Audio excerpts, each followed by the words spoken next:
I want to understand something about this whole Iran deal thing. So, if you've been following the news, what happened was there was an attempt by the United States to extend the arms embargo,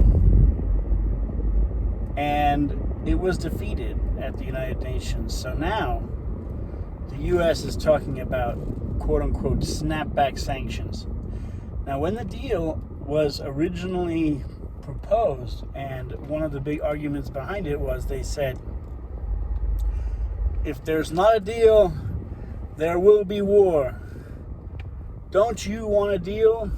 Because if there's no deal, there could be war. I don't know where exactly they got that talking point, because why did you need to have a deal? Why would there necessarily be war? It was never entirely clear, but at the time, part of the sell was we're going to have a deal, and if Iran does this or that, then there will be snapback sanctions, and that will cut off all avenues of Iran to get the bomb, blah, blah, blah. Now, it's been 5 years since that deal, quote unquote, and well, what's happened in Iran? Well, they keep attacking other people with ballistic missiles. They attack Saudi Arabia. They attack in Iraq. They send weapons to Yemen. They just kind of do whatever they want. So Iran does everything it wants. At the time, we were told we need to have a deal. Now, if you're Iran, you want a deal because they were under sanctions. Why were they under sanctions? Because they were building a nuclear weapon, apparently, or they were trying to. So, I like the Iranian logic is really smart and interesting. You don't need to have a nuclear weapon, but you threaten to start churning some centrifuges and enriching things, and then your neighbors come, or even countries really far away, and they say, no, please stop doing that. You know, we really want you to stop doing that. Now, we could try some sanctions, but what we'd really like is to just have you not do what you maybe weren't going to do anyway, and then we'll give you a deal. You'll get money, lots of money, and then, after a few years, we'll end an arms embargo, and you'll just get anything you want, and you can do anything you want. You can mine ships. It's not a problem. You want to mine a few ships in the Persian Gulf, Gulf of Oman, no problems. You want to shoot down a civilian airliner like you did earlier this year? That's okay, no problems. I mean, heck, it's only one airliner, right? I mean, if you shot down like a few, it might be an issue. So, okay, so you could shoot down the airliners, you can just steal ships, you can hijack ships, you can mine them, you can fly drones at Saudi Arabia and attack your neighbors. I mean, you know, usually that would be like kind of illegal, maybe a violation of international law, but no problems. Now, part of the Iran deal, which was supposed to stop a nuclear weapon or something, was that there would be these famous snapback sanctions if Iran began to do things it wasn't supposed to do. But wait a sec, every day you read in the newspapers, well, Iran isn't going to let these inspectors go to this site, or, well, you know, they're just going to start enriching uranium, they're going to start stockpiling it far beyond what they were supposed to under the deal. But that's okay because, you know, I mean, just keep doing it. There's no real repercussion. So, I mean, it's a bit funny. Like, if there had just been no deal, if there had just been like, well, we're not going to have any kind of deal, we'll just do nothing, what would be the problem? What would have been the problem, for instance, to do absolutely nothing? No deal.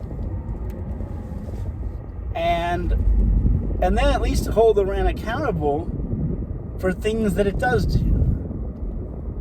Like, you know, like other states are. Like, other states aren't supposed to just, I don't know, bomb and attack boats and shoot down civilian airliners. Because, like, if you're Denmark, you can't do that. If you're China, you're not supposed to do that. Basically, no other country in the world is allowed to do all the things that Iran is oddly it's like Iran exists in some other universe of international law and everything else. where it can arm terrorist groups, it can ship weapons, it can attack other people, it can enrich uranium. It's fine. I mean, it's a bit bizarre, and the whole thing is that the end of the result is that if you're Iran, what you do is you say, just ignore all the bad things we do, and then we might build a nuclear bomb. Oh, okay. Well, then we'll give you a deal. You can do all the bad things, but just don't do that one thing, like that nuclear weapon thing. But you know what? You can enrich all the uranium you want. But the deal, the selling of the deal was, yes, but you see, it cuts off all the routes of Iran to a nuclear bomb for a certain number of years. So basically, under the deal, it was the idea is, well, Iran gets everything. It doesn't yet get to build a bomb exactly, but after a few years, it can just build one, and now because it adhered to the deal, now it's allowed to do that without any questions. It's like, well, then why not just give Iran the bomb? I mean, why didn't they just build one for them and just give it to them? I mean, because there's apparently no other rules, and Iran can always just decide that, well, you see, we're gonna enrich some more uranium. You better give us stuff. You have to give us things. Give it to us. No other country in the world behaves like that. No other country says, well, if you don't just give us things, we'll build nuclear weapons. I mean, some other countries built nuclear weapons, like, secretly. They were like, okay, well, we'll just do this surreptitiously. Most countries don't. Maybe some did. But none of them are like, well, what we'll do is, no, we're not going to do it secretly. We'll just do it totally in the open. And then what we'll do is, at each step of the way, we'll say, well, if you don't give us things, we're going to enrich it. We're going to enrich this uranium. The whole thing doesn't make sense. None of it makes sense. The logic that underpinned the deal, there isn't one aspect of it that ever made sense. The whole propaganda story of, if you don't do the deal, there will be war. Why would there be war? Who's going to war? Who? Not all these countries that support Iran. They don't really care. They're not going to war. The United States isn't going to war. The United States doesn't do wars in the Middle East anymore. It's finished with the wars. It's done. Is Israel going to go to war? Maybe. But that wasn't the story. We need to do an Iran deal to stop Israel from going to war. I mean, Israel will do whatever it needs to do to protect itself. So whether or not there's a deal, the fact that Iran is doing certain things that go beyond certain red lines may cause Israel eventually to do something.